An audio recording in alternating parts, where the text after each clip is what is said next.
देवादिदेव महादेव ने नेत्र बंद करे हैं और राल, विष की राल जमीन पर टपक रही है। नंदी उठकर खड़े हो। क्यों प्रिय है शंकर भगवान को नंदी? क्यों प्रिय था? नंदी उठकर खड़े हो। शिव जी के मुख से राल टपक रही थी। नंदी उस विष को, उस विष युक्त राल को नंदी चाट रहे थे।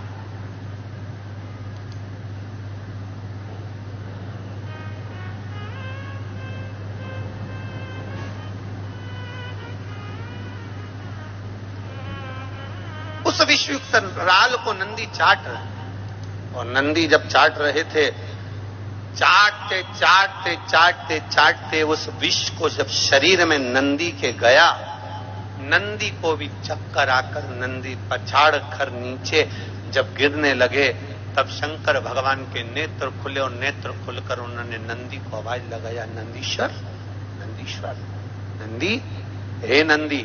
भाव दौड़कर नंदी दौड़कर आया।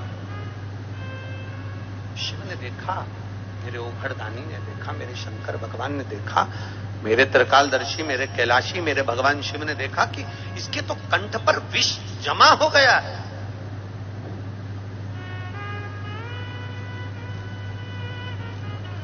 इसके कंठ पर विष जमा हो गया। शिव जी ने नंदी के गले का स्पर्श करा, हाथ फेरना प्रारंभ करा, और जैसे जैसे शंकर भगवान नंदी के गले पर हाथ फेरते गए, सारे जहर को भगवान शंकर ने हाथ के स्पर्श से खींची।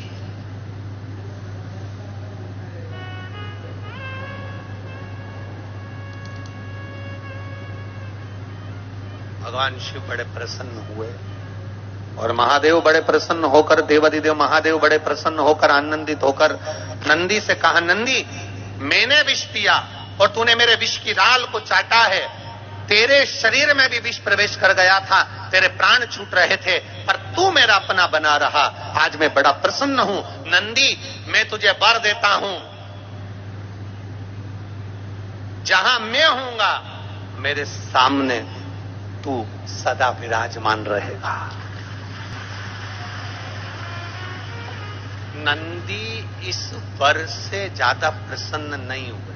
नंदी इस वर से प्रसन्न नहीं, नंदी की प्रसन्नता इस वर से नहीं रही। नंदी इस वर से प्रसन्न नहीं हुए। नंदी ने जब प्रसन्नता जाहिर नहीं करी, तब शंकर जी ने पूछा, नंदी, तू प्रसन्न नहीं दिख रहा है, क्या बात है? तेरा चेहरा उतरा हुआ है। मैंने तुझे इतना बड़ा वर दिया कि जहां शिव होगा वहां नंदी होगा, फिर तो तुझे खुश होना चाहिए, फिर तू दुखी क्यों हो रहा है? नंदी ने कहा, प्रभु, आप जहां रहोगे मैं वहां रहूंगा, मना नहीं, पर मैं बेल हूं, धर्म हूं।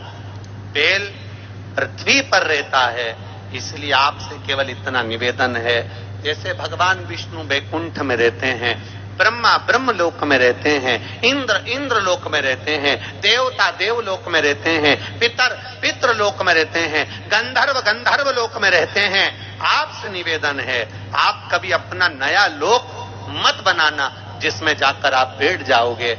अगर मैं अकेला वहां पर जाकर बैठ गया तो मेरे अकेले का कल्याण होगा। इसलिए भोलेनाथ, आपसे ये नंदी आज केवल इतना मांगता है कि आप पृथ्वी को छोड़कर किसी लोक में मत जाना, बस इतनी कृपा।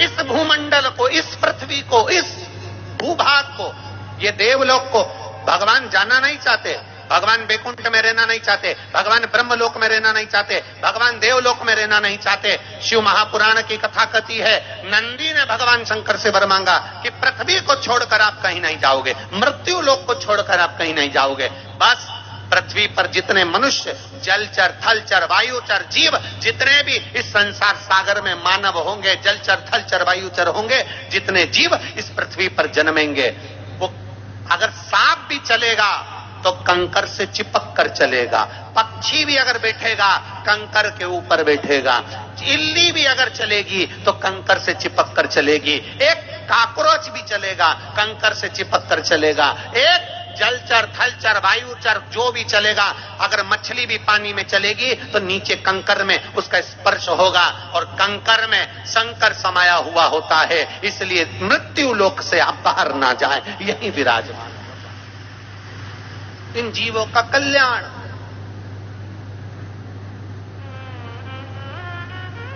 कई लोग कहते हैं गुरुजी ऐसा शिव महापुराण में क्या है जो इतने लोग कथा सुनने आते हैं और 3 महीने के अंदर बाबा ऐसी कृपा कर देता है कि कथा वाले जजमान, ये गोस्वामी जी आज कथा करा रहे हैं, हम इनसे कहेंगे आप कथा करा रहे हो, बाबा कथा करने के लिए आपको प्रेरित करा, ये कथा कोई आज की बुकिंग नहीं है, इस कथा को बुक करे गोस्वामी जी शायद 2-3 साल हुए हैं, 3 साल या 2 साल पहले की, 3 साल पहले की बुकिंग है ये कथा।